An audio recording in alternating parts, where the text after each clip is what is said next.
Limping with an injured knee, she moved on to the competition mat, facing her adversary, a competitor from New Zealand. She had an injured knee, and she fell numerous times. But she picked herself up every time and attacked.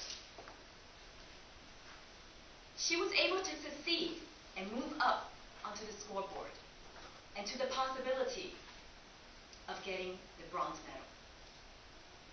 As she moved off to rest during intermission and the break and get ready for the next competition, she realized she could barely walk. Her coach had to come up to the competition mat and carry her, piggyback, to the side. The doctors looked at her injuries and concluded it was probably a ruptured tendon. Doctors advised her to quit the competition.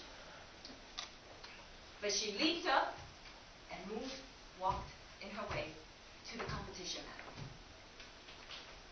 Facing her next adversary, a Croatian competitor, she could only stand on one foot.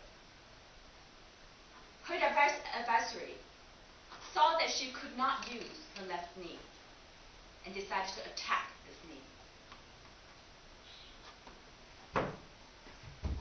She fell numerous times, but picked herself up every time. By the third round, it was a tie. But her competitor had the advantage of attack first, and by 1 point, Suliwan lost the medal. It was concluded later that she had 2 ruptured tendons and 1 broken toe, and that she was in excruciating pain. But as she moved off to the side of the competition mat and cried with her coach, everyone in Taiwan cried with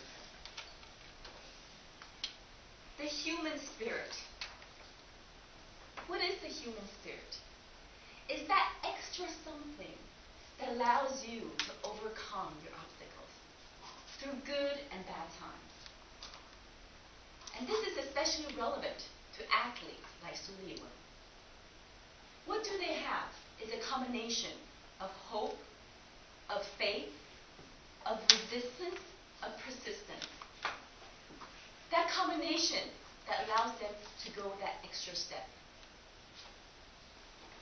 According to Dr. Edward Curtin, he believes that most athletes are able to show that part of the human spirit because they have 2 things.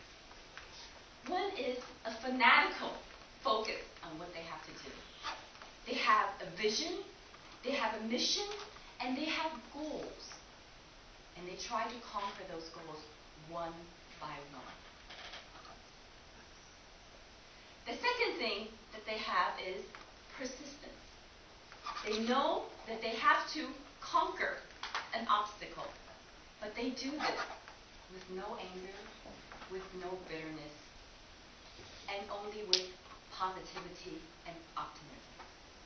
That is the human spirit. Why do we like to hear human spirit stories? For example, Chicken Soup for the Soul, one of the bestsellers in the US.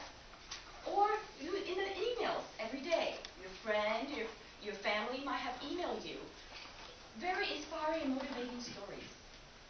How many of us have emailed and forwarded it out to other people to share with them these inspiring and motivating stories? According to a psychotherapist in St. Louis, Annetta Benecourt, she has done research on the fact that we like to hear human spirit stories because most people do not have the opportunity to explore our own human spirit. Why is that? She actually researched on the fact that most of us loses or weaken our own human spirit as we move on in life. Life is hard enough. But there are illnesses, maybe a death in the family, maybe sometimes abuse or bad experiences that weakens our human spirit. Victoria, you know, I cannot believe that President Ma became our president. He would he had very bad policies, and our Taiwan will be sold to China. If I'm a politician, I would do this. The list went up. That's wonderful. You know, you have such passion for politics. Why don't you run for a position, maybe in the legislature? Oh, no. I couldn't do that. No, I couldn't do that. Well, then don't forget to vote at the presidential election. Oh, I'm not going to vote. You know, one vote. What's the difference? No big difference. Victoria, I love the fact you've been to so many countries, and you've traveled the world, and you have so many friends from abroad.